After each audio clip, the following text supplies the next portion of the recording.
Skull and Bones began with great ambitions. Back in 2013, fresh off the success of Assassin's Creed 4 Black Flag, Ubisoft set out to build a full game around Black Flag's beloved naval combat. What started as an idea for a Black Flag expansion evolved into a standalone pirate MMO project. Ubisoft Singapore, the studio behind Black Flag's naval gameplay, was tasked with delivering the ultimate pirate experience, a grand follow-up to Black Flag's swashbuckling adventure. Hype grew after the game's E3 2017 reveal, and it even earned nominations for Best Original Game and Best Online Multiplayer at the event. But as years went on, Skull and Bones' voyage would be anything but smooth. The project soon drifted into troubled waters. Internal reports speaking of mismanagement, shifting visions, and multiple reboots. The game was delayed again and again, originally targeting late 2018, then pushed into 2019, then slipped past 2020. Ubisoft already admitted that Skull and Bones would not hit until at least 2021 or even later, with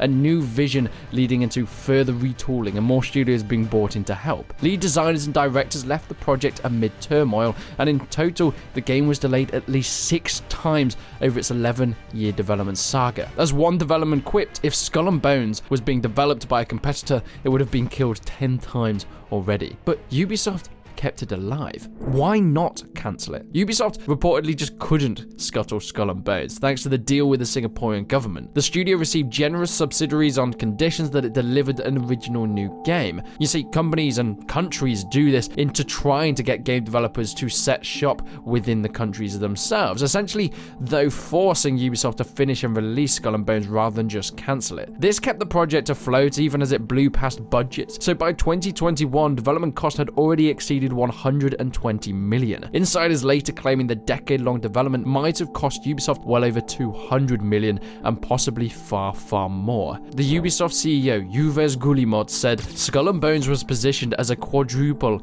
A game, an uber-exclusive blockbuster. Well, that phrasing would definitely come back to bite them in the long run. After years of setbacks, Skull and Bones finally set sail as of February the 16th, 2024. They released it on PC, PS5, and the Xbox Series X and S, skipping the last-gen consoles after so many delays. Unfortunately, the launch proved pretty rocky. Critics delivered mixed or average reviews, with aggregate scoring hovering around the 58 to 63 out of 100. Many players felt that after 11 years in the oven, Skull and Bones still came out half-baked. In stark contrast to Black Flag's rich gameplay, Skull and Bones just stripped the pirate adventure to its bare bones. Ubisoft had removed the traditional story campaign and any on-foot combat before it launched, focusing almost entirely on naval action. What remained was a progression of quests and contracts to raise your infamy as a pirate captain, but little narrative to really drive you forward or give you a reason to come back. As one comparison put it, Black Flag actually had a story, a good one, while Skull and Bones,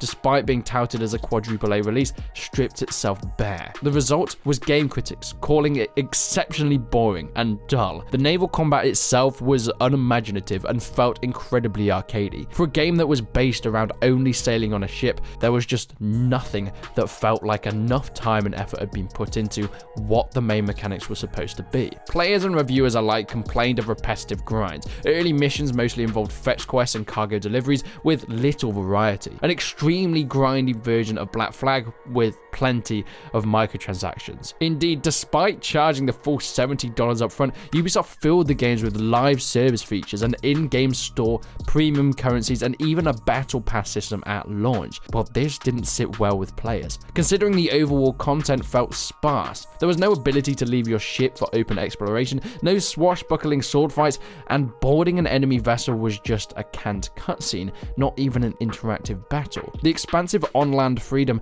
that made Black Flag and other Assassin's Creed games so beloved was entirely missing. Fans who had dreamed of Black Flag 2.0 instead got what felt like a limited naval sandbox padded with a live service grind. The technical state of the game also drew some criticism.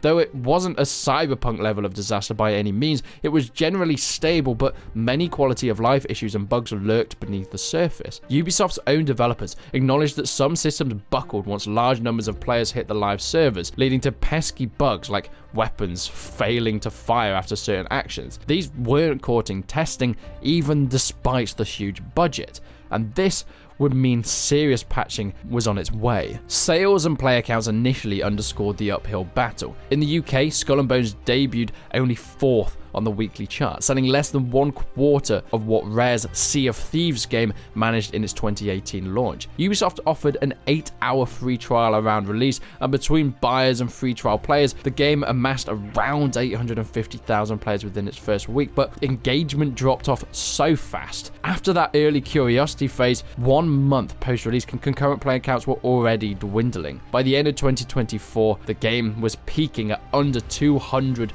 players on Steam. Of course, this figure doesn't include console players or those on the Ubisoft launcher, which it initially launched on, but I think it's a good indicator at where the lack of love for this game is. Such a low population for a multiplayer-focused title was alarming, and a sign that many people had already abandoned ship. A year after launch, Skull and Bones had a small but dedicated crew of players. Ubisoft scrambled to add content from new ships and world events to supernatural threats, yet the game still sails in choppy waters. Ubisoft did not give up on their game. The fact that the developers doubled down on with a slate of new seasonal updates is almost admirable, but they were hoping to gradually just turn the tide. You know, like a No Man's Sky, where it was a disaster at launch, but after a lot of effort, people started to come back. Ubisoft's Skull and Bones was structured into seasons, each of them a few months long, with new content drops over each. Over its first year, Skull and Bones saw 4 seasons of updates, complete with new activities, enemies, and improvements. For example, you got Raging Tides, introducing a limited time event like legendary pirate invasions and giant sea creature hunts. By season 4, Shadows of the Deep, the team had even injected in a bit of fantasy to the game, featuring cursed sea monsters resurrected from the dead as the season's narrative climax, a reoccurring storyline about an artifact known as Freeman's Treasure,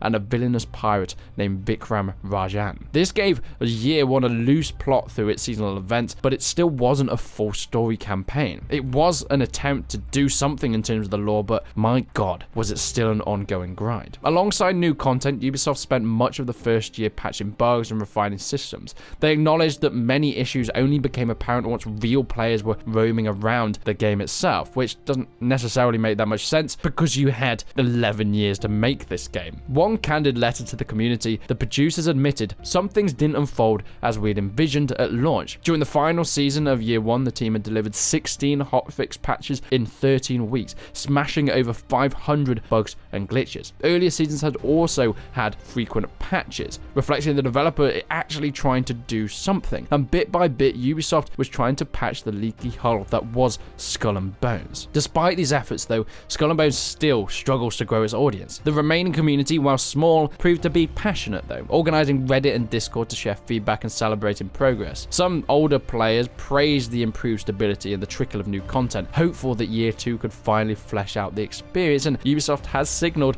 that they are going to continue. According to insider reports, the company has a full second year of content mapped out, including new PvP modes, more point of interest on the map, and higher world tiers, and even plans for crossover events. In perhaps an ironic twist though, one rumored crossover would tie in Skull and Bones to the world of Assassin's Creed Black Flag, potentially even a special event to coincide with that Black Flag remake that's been rumored for so long that's finally been confirmed. That said, the economics of the game do paint a grim picture. Ubisoft slashed the price from $70 to around $20 within months of release. This had kept the game on a deep discount so long that they can't have made their money back. They've offered long free trial periods just to try and entice new players, but they're not exactly hitting that player count. It seems like the company is just trying to lower the barrier of entry to lure in hesitant customers. Even Ubisoft's own earning reports carefully praised Skull and Bones with strong engagement, but I don't think anyone really bought that lie, hoping that the game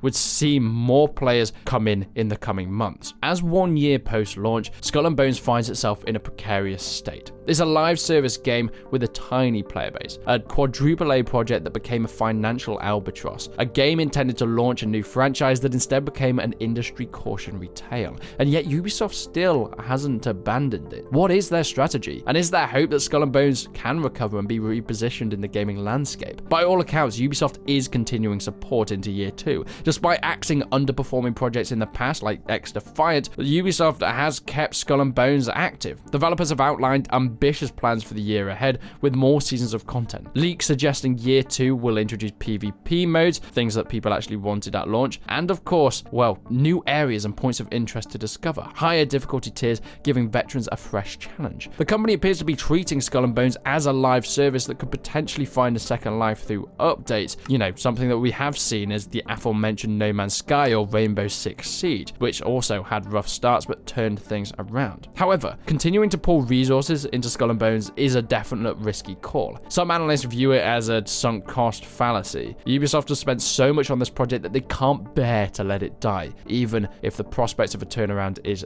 dim. Financially, Ubisoft already wrote down a lot of Skull and Bones costs in previous fiscal years, contributing to the drop in revenue and a string of weaker earnings, but they need to do something very soon. What would it take for Skull and Bones to win goodwill or even grow its player base back? I think listening to community feedback, or at least what's left of the community, I mean, players have been very vocal about wanting more PvE content, more quests, more random events, and of course, pirate hunting with AI. I think another thing people really want is to have that interaction with other players, boarding ships, actually being able to walk around in the world as well. Another path is just pivoting the business model. Given the lower sales, Ubisoft could consider making Skull and Bones free to play. I mean, it is not even close to being worth the $70 on launch, and you know, I would probably say not even the $20 that it is now. A free to play relaunch with some of the bigger content drops, like actually interacting and AI ship hunting, could bring in a surge of new players, almost marketing it as that Skull and Bones that everybody wanted it to be. Yet despite setting sky high expectations only to be hit by one iceberg after another, its 11-year gestation period in development hell proved to be a disaster. To a launch met with mixed reviews and a lower player turnout, then its current state is almost a forgotten title. It's been a long, hard year for Ubisoft with a lot of hard lessons. The game's journey illustrates the perils of chasing trends at the expense of, well, the magic that made the source material shine. It also highlights the changing tides of the industry, where even a company as big as Ubisoft is now on the brink of being, well, taken down completely. And yet the story isn't completely over. Skull and Bones are still set out there on the high seas of the internet, periodically updating, quietly hosting its tiny community of pirate captains,